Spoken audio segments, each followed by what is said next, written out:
Are you trying to get pregnant and are you trying to do it all? Is one of those things exercise? And if so, how much are you doing of it?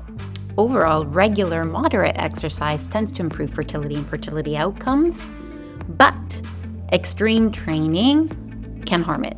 There is a balance. How much is too much? Hi, I'm Tina, Naturopathic Doctor with over 20 years of experience, and I help women gauge the nuances between wellness and the healthcare system. And if that's something that is your jive, please like and subscribe, as it helps me to continue making educational videos. Strenuous exercising can actually adversely affect fertility. It can also have various indirect effects through sports-related behavior and incidences, such as tight fit clothing, accidents, and overheating. Because sperm temperature is really carefully regulated, and heating it even by 1 degree might negatively affect the quality of the sperm. So engaging in excess exercise might potentially lead to male infertility due to the negative impact on the hypothalamic, pituitary, testicular function, increased oxidative stress, and the presence of chronic inflammation. There is a balance to everything. Now, hold on, that's not to say that you shouldn't exercise at all. Keep in mind, I'm talking about strenuous exercise. And in women, we see a similar pattern: weight loss, reduced adiposity, improved hormonal regulation, improved insulin sensitivity, and you have improved metabolic health. All of those factors actually negatively influence fertility. At this point, you're probably asking yourself just how much exercise and what kind of exercise would be of benefit.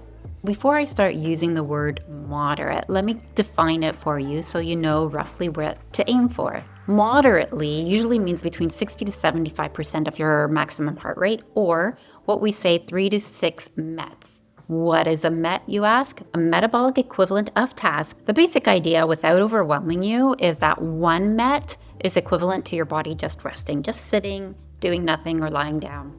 Activities are rated by how many times more energy your body is using to do that activity. Slow walking is roughly between 2 to 3 METs.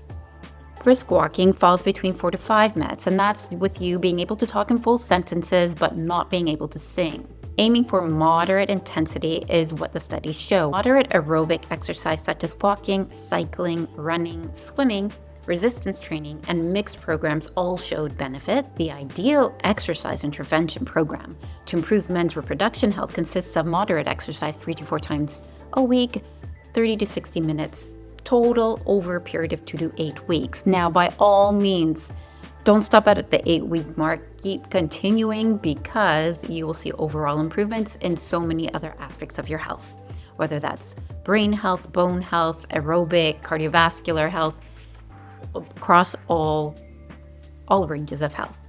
Please exercise. Outdoor aerobic exercise seemed to have a significant effect in improving sperm volume in infertile men. Resistance training, and I thought this was actually funny in a sense, had a significant effect on enhancing sperm morphology, because I thought, hey, you're changing your muscle morphology, but you're also changing your sperm morphology with resistance training. And bicycling had a significant impact in improving sperm concentration in infertile patients. And this one actually particularly surprised me, because I was kind of thinking or assuming that exercising, especially with a bike and having your testicles heat up, would be detrimental to you. But again, it's all in the balance of things. This is moderate exercise and not excess exercise. In women with obesity or PCOS or infertility, exercise programs actually showed a doubling in pregnancy and live birth rates compared to those women who did nothing or had the standard of care. And basically the thought is that exercise helps restore ovulation. And now for the no, but wait, there is a balance area to all of this. When does exercise actually hurt fertility? Well, very high volumes and intensities tend to hurt fertility in both men and women. But what does very high volume and intensity mean?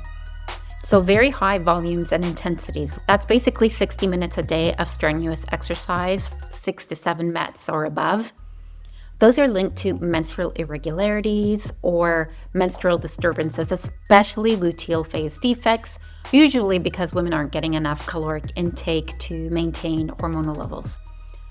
But The changes aren't seen only in women. Men also have reduced fertility. So in men, what you see with excessive exercise is poor semen quality and definitely hormonal disruptions. Now, there might be a caveat for those of you who are like an Olympian athlete or are accustomed to training at a really elite level. Then, talk to your primary care physician on whether or not you should be cutting back and by how much. But for the average individual, try and maintain a normal dose of walking 30 to 60 minutes a day, 3 to 4 times a week. Don't go on beast mode. Your body really, especially when it's trying to get pregnant, just wants to be stable and balanced. So we know that moderate exercise and regular exercise helps improve metabolic health, hormonal health, sperm health, egg health, mental health. It's all a win-win across the board. So I hope you get out there today and you walk a little bit and enjoy the day.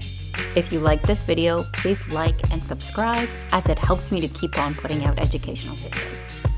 Thank you. Hope you found it helpful.